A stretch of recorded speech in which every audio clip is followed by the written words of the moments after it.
अजिबात कडू न लागणारी आणि नको नको म्हणणारे आवडीने मागून खातील अशी ही चटपटीत भरली कारली तुम्ही सुद्धा नक्की करून बघा। 1-2 ते 3 दिवस चांगले टिकतात, म्हणजे प्रवासाला सुद्धा नेऊ शकता। तुमच्यासोबत भरल्या भाज्यांसाठी एक मस्त मसाला शेअर केलेला आहे। असा मसाला तुम्ही एकदाच करून ठेवला ना तर अगदी महिनाभर फ्रीजमध्ये व्यवस्थित राहतो। अगदी आयत्या वेळेस कोणती भरली भाजी यापासून तयार करता येईल हे सगळं या व्हिडिओमध्ये दाखवलेलं आहे, म्हणून व्हिडिओ शेवटपर्यंत बघा। जर रेसिपी आवडली तर लाईक करा, चॅनलवर नवीन असाल सबस्क्राईब करून बाजूचं बेल आयकन नक्की क्लिक करा।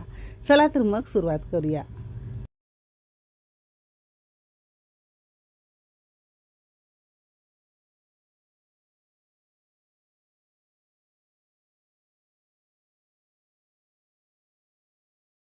तर आजची ही कमी कडू असलेली भरली कारली बनवण्यासाठी साधारणतः 3 मध्यम आकाराचे आणि वजनी म्हणाल तर साधारणतः पाव किलो प्रमाणात आपण इथे कारली स्वच्छ नळाखाली धुवून घेतलेली आहे। आता जी कोणती कारली तुम्हाला आवडत असेल ती तुम्ही तुमच्या आवडीनुसार घेऊ शकता। थोड्याशा हलका पोपटी रंगावर छोटी छोटी कारली मिळतात तर ती सुद्धा छान लागते।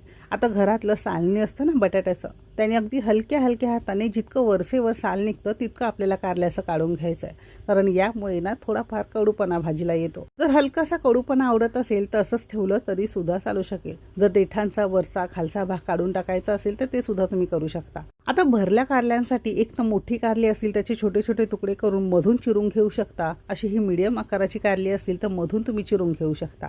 आता आपल्याला या कारल्यामध्ये ना मसाला भरायचा आहे। त्यातल्या आतलं गराचा भाग असो सुरीने चमचाने किंवा हाताने असा हा आपल्याला काढून टाकायचा आहे। जर अगदी कोवळा भाग असेल तर असंच ठेवून द्यायचा आहे, फक्त वरसेवर थोडासा मसाला भरण्यासाठी जागा करायची।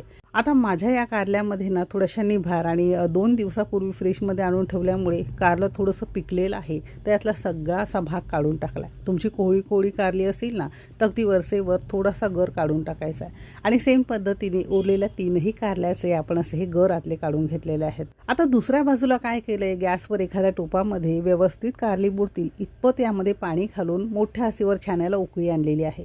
आता उकळी आली की यामध्ये अगदी पाव चमचा हळद घेतलेली आहे आणि अर्धा चमचा आपण यामध्ये मीठ घेतलेलं आहे। हळद मिठामध्ये ही आपण चिरून घेतलेली कारली घालणार आहोत।